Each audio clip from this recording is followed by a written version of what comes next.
Buenos días, mi nombre es John Milton Fontal Bolinero, pertenezco al programa de técnico profesional en mantenimiento electromecánico.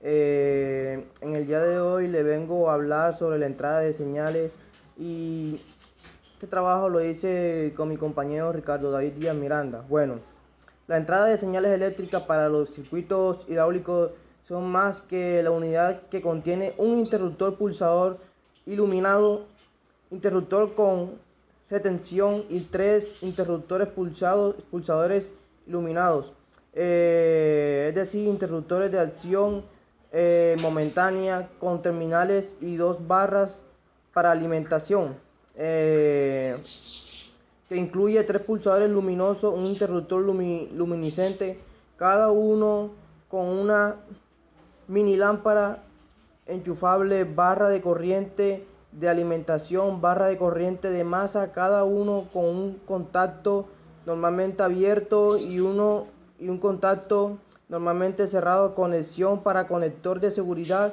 de 4 milímetros, fijación mediante protección aislante con asa integrada de enclavamiento en el bastidor receptor de unidades de conexión y control o mediante adaptador enchufable sobre el panel de práctica de perfilado. Es decir, estos elementos tienen la tarea de transmitir señales eléctricas de los más variados puntos de un mando, es decir, instalación con diversos accionamientos y tiempos de función al sector de procesamiento de señales. Ahora hablaré de contacto. Los contactos son más que puntos de elementos que tienen el contenido de introducir en el ámbito de tratamiento de las señales eléctricas procedentes de los diferentes puntos de un mando, es decir, instalación, ellos con diferentes tipos de accionamiento y tiempos de accionamiento de diferente duración. Cuando el control de tales elementos sucede, la unión de contactos eléctricos se habla de mando por contacto, en caso de lo contrario, de mando sin contacto o electrónico. Esto más bien también se puede asociar a la entrada de señales.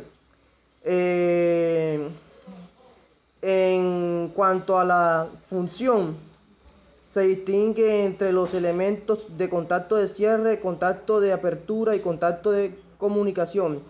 El contacto de cierre tiene el cometido de cerrar el circuito.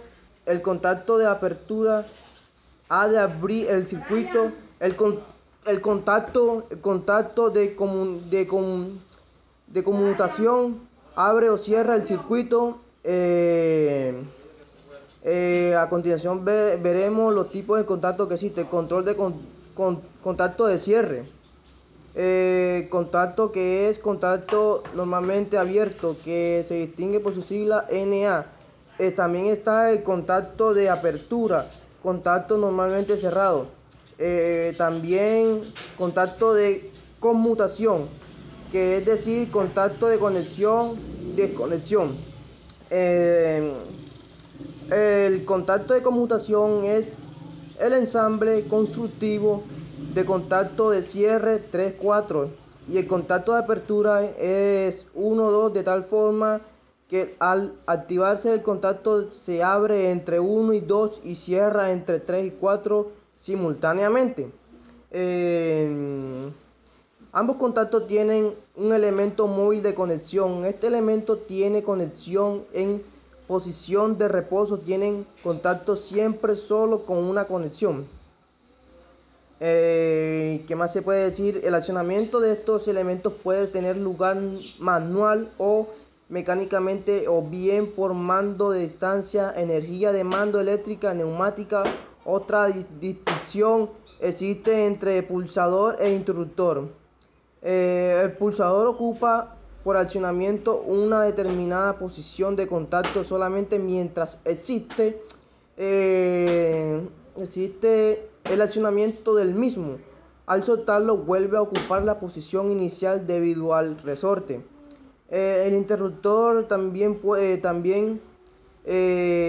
También ocupa por el accionamiento una posición de conexión muy determinada, pero para mantener dicha posición no hace falta un accionamiento continuo del interruptor. Este interruptor incorpora casi siempre un enclavamiento mecánico. Solo por un nuevo accionamiento regresa el interruptor a la posición inicial. Eso sería prácticamente la definición de los contactos y sus funciones. Ahora hablaré de pulsadores. Los pulsadores, eh, los pulsadores más bien sirven para que una máquina o instalación pueda ponerse en movimiento. Hace falta un elemento que introduzca la señal. Un pulsador es un elemento tal que ocupa en el accionamiento continuo posición deseada de conexión. Esta figura nos muestra las posibilidades, es decir, como contacto de cierre NA y contacto de apertura NC. Al accionar el pulsador, actúa el elemento móvil de conexión en contra de la fuerza del muelle, uniendo los dos contactos de cierre 3-4 separados, separando los contactos de apertura 1 y 2, haciendo está el circuito cerrado interrumpido. Esta figura o esta imagen, esta gráfica,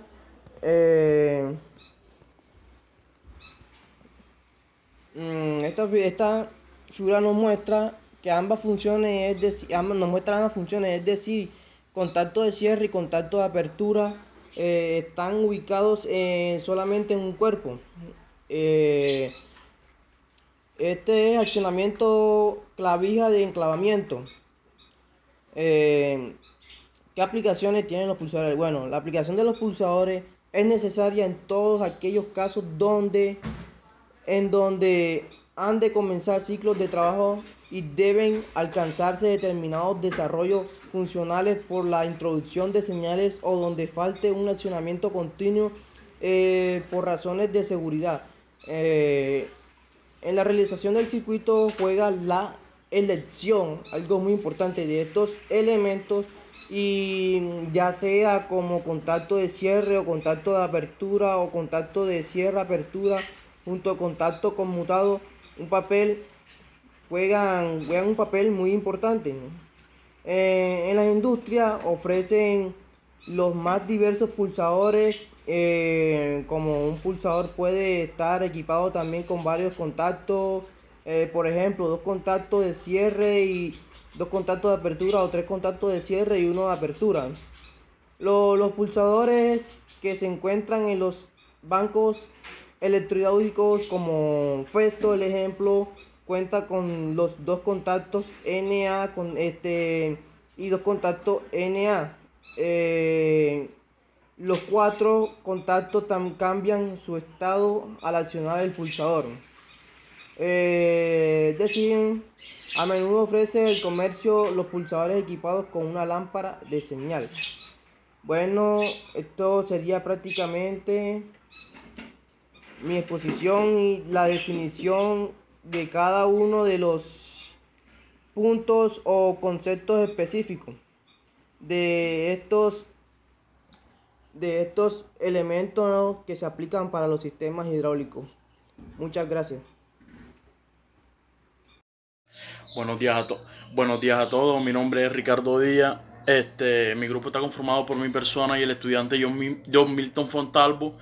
Pertenecemos al programa técnico de mantenimiento electromecánico, en el cual estamos cursando el tercer cuatrimestre, ¿ok? Vengo a hablarles sobre 4 temas importantes de la hidráulica, el cual son el relé, los finales de carrera, los temporizadores hidráulicos y los contadores hidráulicos de partículas, ¿ok? Para comenzar, como mi tema, relé es un dispositivo electromagnético que funciona como un interruptor controlado por un circuito eléctrico en el que, por medio de la bobina y el electroimán, se acciona un juego de varios contactos, ¿ok? Que permiten el cierre de circuitos eléctricos y electrohidráulicos, ¿ok? La simbología más común de los relés electrohidráulicos es la simbología general, ¿ok? El cual es esta. Y existen diferentes tipos de simbología, en el cual son los relés de enclavado y los relés de desenclavado en el sistema americano y en el sistema europeo, como lo podemos ver en la imagen, ¿ok? Entre los relés más comunes está el relé de tipo armadura. Pese a ser uno de los más antiguos, sigue siendo uno de los con mayores funciones, ¿ok? Es un electroimán que provoca la basculación de una armadura de ser activada o cerrada o abierta dependiendo si es normalmente abierta o si es normalmente cerrada. Los relés de núcleo móvil, a diferencia del anterior modelo, estos están formados por un émbolo en lugar de armadura, ¿ok? Formado por émbolo. Relés de tipo red o lengüeta. Están constituidos por una ampolla de vidrio con contacto en su interior, ¿ok? Relés polarizadores bioestables se componen de una pequeña armadura solidaria por un imán permanente, parecido a los relés de tipo armadura, ¿ok? El siguiente tema es un final de carrera en hidráulica.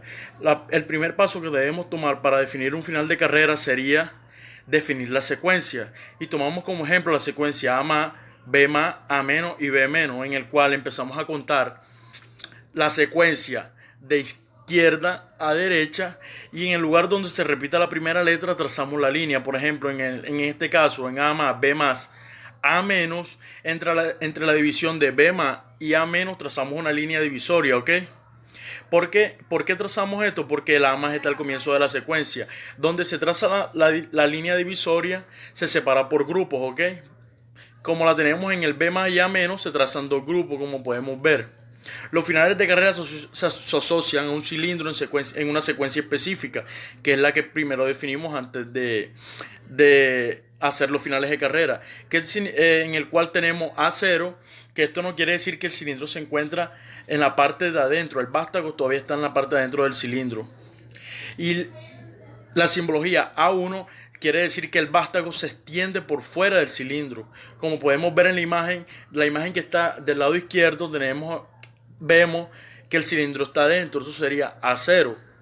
Y en la segunda imagen que está en la parte derecha podemos ver que el vástago se extiende por fuera del cilindro, esa sería la parte de A1, ¿ok? Un temporizador hidráulico es un dispositivo que se utiliza para controlar la conexión o desconexión de un circuito, todo dependiendo de su tipo, ¿ok? En cuanto a su funcionamiento, se asemeja mucho a la de un relevador o un interruptor, ya que los relés al recibir un pulso inmediatamente cambian la posición de sus contactos, ¿ok? Y en cuanto a los temporizadores necesitan agotarse el tiempo programado para intervenir sus contactos, ¿ok? Aquí podemos ver uno de los temporizadores hidráulicos, ¿ok? Y por último tenemos los contadores hidráulicos. Los contadores de partículas tienen la labor fundamental en un mecanismo hidráulico de conocer el grado de limpieza de un fluido, ¿ok? Y al conocer el grado de limpieza de un fluido fundamental, estos abarcan o causan daño cuando están en un 70 o 80%, ocasionando grandes daños costosos a la empresa, ¿ok? Los contadores de partículas, como por ejemplo tenemos la línea MPIC, Filtrich y Smith, son capaces de medir automáticamente y visualizar los niveles de contaminación de partículas sólidas, húmedas y temperatura en distintos tipos de fluidos hidráulicos, ¿ok? Bueno, teacher, espero que les haya gustado mi video, me haya entendido. Muchísimas gracias.